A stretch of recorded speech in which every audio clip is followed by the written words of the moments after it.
tarde, good afternoon everyone. All right, let me just welcome you all to today's symposium. We have different presenters that will be presenting, and this is a continuation of the work that started from as far back as last year, October, when we had the first TVET conference. And the first TVET conference then served to attract the various stakeholders. So my name is Cecil Cornwall. I'm from Jamaica. So I'm Jamaican Kòrsouian.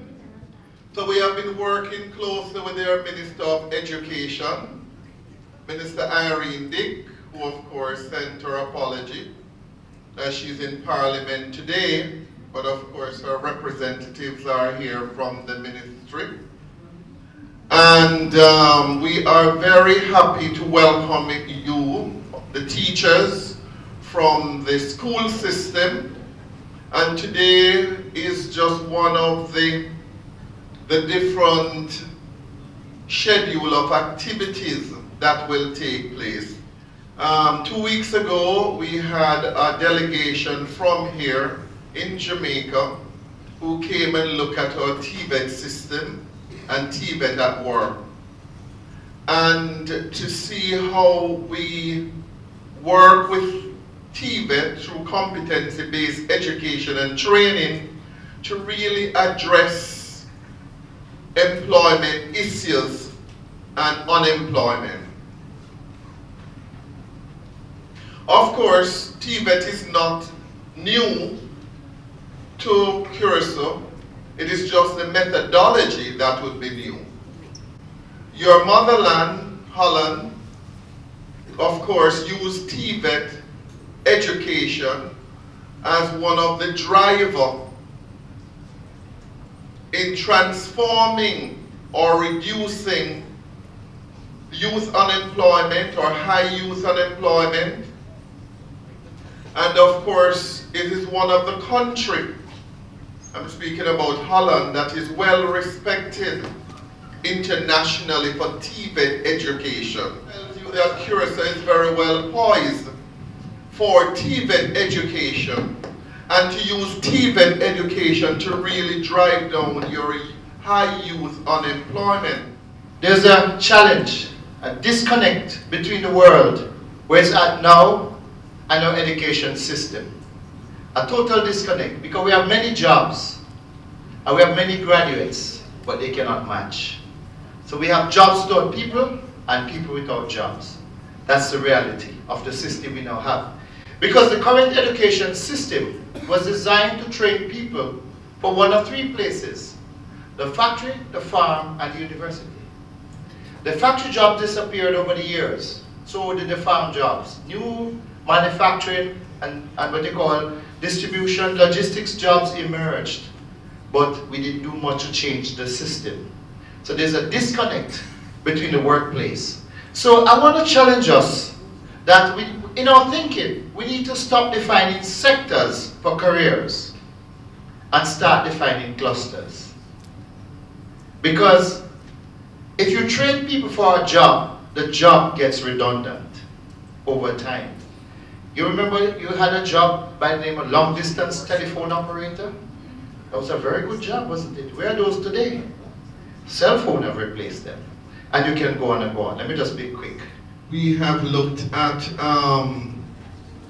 classroom, and now a very critical component, which is going to be done by Dr. Alison Cross, is how the students we get into the classroom. Especially the fact that we're dealing with some unattached youths, the mere fact that we have to train people for the industry, and we have to look at how do we diagnose the various literacy and numeracy at that particular level.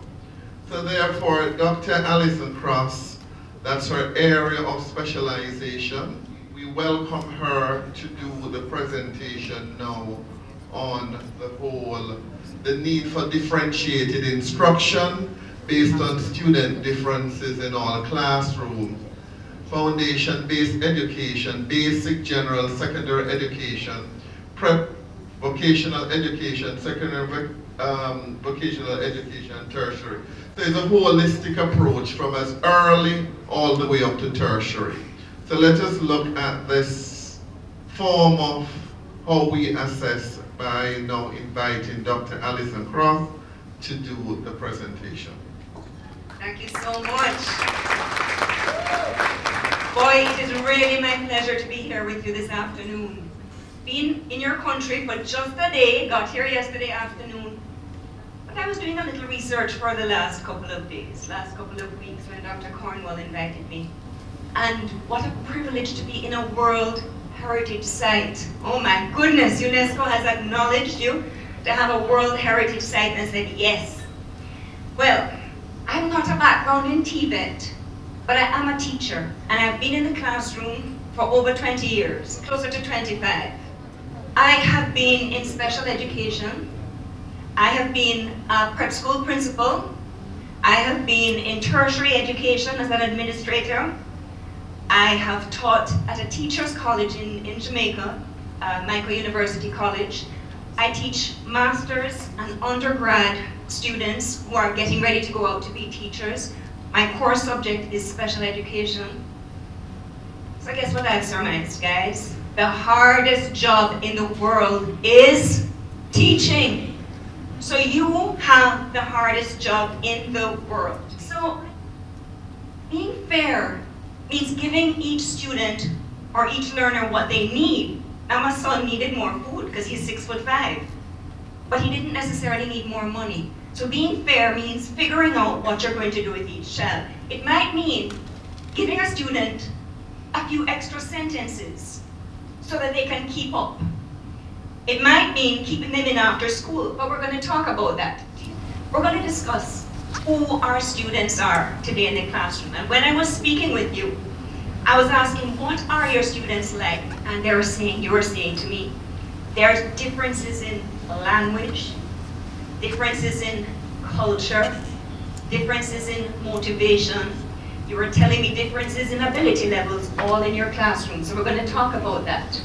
We're going to talk about formal and informal assessment and how are we going to, what are we actually doing in differentiation in your classrooms? And then I'm going to be asking you, in your lesson plans, what are some things that you could actually do to make sure that your students are learning? I looked at the Ministry of Education, Science, Culture and Sports Education for All report last year, and that gave me quite a bit of information for my presentation today. This is your educational system here. It's a little bit different than the Jamaican, but it's not significant, not profoundly different. You have a general education stream from grade 4, from 4 years old to 12, to about grade 8. After that, you sit an exam, and then the students are placed either in academics or vocational, but they have the opportunity to integrate back a little bit later. So this was very interesting for me. The goal of your foundation-based education is a lot of individualized attention, a lot of inclusive education, very dynamic, a lot of evaluations, but are we there yet? Are you offering inclusive education or mainstream education? Now your goal is to offer inclusive education. Now people often use these two terms interchangeably, but they don't mean the same thing, you know. Mainstream is what many schools offer in Jamaica, and I imagine here. It's where you have special needs students, and I'm not talking about the exceptional, the extremely exceptional students, because we separate those. In Jamaica, we have a school for the blind, we have schools for the deaf and hearing impaired, and schools for the intellectually challenged. But in many of our classrooms, we have special needs children who are not so severe that they have to be pulled out, but they are in your classrooms. Mainstreaming is the idea that those students are educated alongside their peers with not much accommodation. In other words, your lesson plan is to meet the needs of all the students regardless of their ability level. That's mainstreaming. Inclusive education is a little bit different. Inclusive education is where it is your responsibility to ensure that every single child in your class is given the support that they need based on their ability, based on their interest, and based on their learning style. That is not easy. That is not easy because many of us as teachers are not really trained to meet the ability and interest and learning styles of all students. That's tricky, so let's talk about that. I looked at the results, 2012, 2013, and 2013, 2014, of your EFO, your final test foundation based. And what I see is that the majority of your students, which is the little one that gives me a light. I'm a little bit special needs myself. So here I see, for the general education stream, less than a quarter of your school population goes to the general education stream. 3/4 goes to your vocational stream, and a tiny group repeat. What this is suggesting now, unfortunately, in the 21st century, we separate vocational from academic. We say those who are smart are academic. Am I correct? That's what our perception is. And those who didn't get the highest grades go on to vocational. So are you telling me that the majority of our students are not so smart? Now, how do we measure smartness? Mostly. Today, in the 21st century, in 2016, in Jamaica, in the Caribbean, in many countries, how do we measure how students are smart? Results on tests, how good they are in math and how good they are in English. If them get 100%, if them get 10 ones in CSEC, them smart. If they come in the 98th percentile, them smart. But that's not how we should be assessing students. We should be looking at a far more comprehensive thing. Coming back to that, this model intrigues me. Your ministry says that, yes, we all come from the foundation. Then we stream our students according to their abilities, learning styles, and interests. Some go to general and are prepared for tertiary. Some go to vocational. But look what happens right here. What are all these arrows suggesting? That if I go to vocational, I could still go to college, can't I? But who is going to take me there? Who is going to, if I start off at vocational, who is going to carry me to university? You have to do that for me. And how are you going to do that? How are you going to help me transition from here to there? So we talked about working as a team. We have to figure it out because currently in many schools in the Caribbean, Jamaica and Curaçao, if you get stuck here, you're not moving. If you get stuck here, you're going to end up here if you're lucky, or sometimes you might, they didn't put an arrow here. Sometimes you're going to end up over here until all of a sudden you're out here and you're nowhere. So if we don't figure out how to do what we're doing even better, we're good already, you know, but we have to be better to make this model work. So how are we going to do it? Let's look. What we're doing now and what must we do differently? What kind of cheese are we going to seek? Right, Dr. Pinnock? So here we are, all of us in here. Some of us, I come from country. I'm a country girl in Jamaica. So my prior educational experience, I have country experience, I have town experience, all kind of thing. My interests, I'm into sports, I'm into reading, but we're all different. We all have different readiness levels, all interests. Some of you are fast asleep, some of you are at the back, some at the front. Some are making notes, some are just listening. We don't stay the same. But I grew up in the Jamaican educational classroom my whole life. And in much of my experience, my teachers would come in. They don't learn the same way. They're not motivated the same way. The biggest challenge in your classroom is how you can motivate them.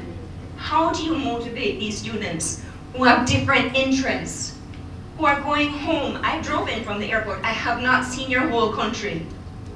But from the airport here, you have a lot of poverty.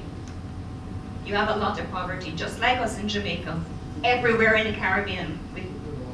I took the wrong road. I was told I took the wrong road. I should have gone a different road. Poverty means that when you send that homework home, there's no guarantee that there is a desk with a light and a quiet spot. How they must do the essay that you have given them and the math problems if there is no quiet spot? How must they do it if the parents are out working, if there's no support? So in a Dutch home, there'll be light, there'll be someone there to tutor them, to help them, and to maybe somebody there to guide them. Who are your special needs children in the classroom?